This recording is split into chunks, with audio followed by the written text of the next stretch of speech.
বৃষ্টি হলে অচল হয়ে পড়ে বন্দরনগরী চট্টগ্রাম, ডুবে যায় দোকানপাট, বাসাবাড়ি, সড়ক। চরম ভোগান্তিতে পড়েন সাধারণ মানুষ। ধন্যবাদ মাননীয় স্পিকার।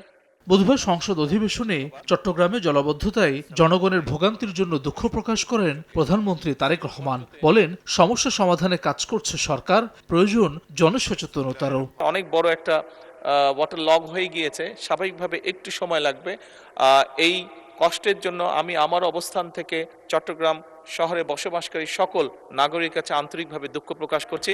আমরা চেষ্টা করছি যত দ্রুত সম্ভব এই সমস্যাটা থেকে মানুষকে বের করে নিয়ে আসা যায়। মাননীয় স্পিকার, ভারী বর্ষণ ও উজানের ঢলে সুনামগঞ্জ সহ সব হাওরের ক্ষতিগ্রস্ত কৃষকদের আগামী ৩ মাস সরকার সহযোগিতা করবে বলেও জানান প্রধানমন্ত্রী। 3টি জেলার সহ ময়মনসিংহেরও কিছু অঞ্চল এই সমস্যার সম্মুখীন হয়েছে প্রবল বর্ষণে। এই এলাকাগুলোতে যেই কৃষকরা ক্ষতিগ্রস্ত হয়েছে, যাদের ফসল নষ্ট হয়েছে, তাদেরকে লোকেট করে আগামী 3 মাস আমরা তাদেরকে চেষ্টা করব সরকারের পক্ষ থেকে সহযোগিতা দেওয়ার জন্য। এক প্রশ্নের জবাবে ঢাকাকে ক্লিন ও গ্রিন করতে সরকারের পদক্ষেপ তুলে ধরেন প্রধানমন্ত্রী। রাজধানীতে চাপ কমাতে বিকেন্দ্রীকরণের কথাও জানান। ঢাকা উত্তর সিটি কর্পোরেশনের আওতাধীন এলাকায় আগামী 5 বছরে ইনশাল্লাহ 5 লক্ষ বৃক্ষরোপণের লক্ষ্যমাত্রা নির্ধারণ করা হয়েছে।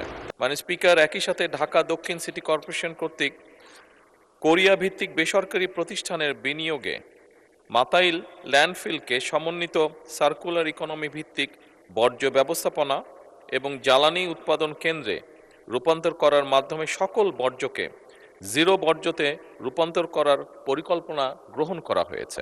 আরেক প্রশ্নের জবাবে সরকার প্রধান জানান, বাজেটের উপর চাপ ফেলবে না ফ্যামিলি কার্ড। সুবিধাভোগীরা দেশীয় পণ্য ব্যবহার করায় কমবে মূল্যস্ফীতি, শক্তিশালী হবে গ্রামীণ অর্থনীতি। আমাদের যে সব হিসাব নিকাশ করেছি আমরা, তাতে করে বাজেটের উপরে কোনো চাপ পড়ার তেমন কোনো কারণ নেই। ফ্যামিলি কার্ডে যেই সহযোগিতা দেখা হচ্ছে, টাকার ভলিউমে সেটা সবচেয়ে বেশি। কয়েকটি সুবিধা একজন ব্যক্তিই পাচ্ছেন, তো সেগুলোকে আমরা কাট ডাউন করব।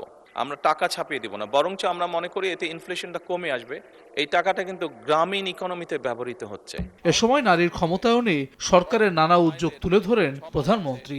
নারী ও শিশুরাই হবে টেকসই উন্নয়নের হাসান ওয়ালি, সময় সংবাদ, ঢাকা। যত্ন কেন্দ্র রয়েছে।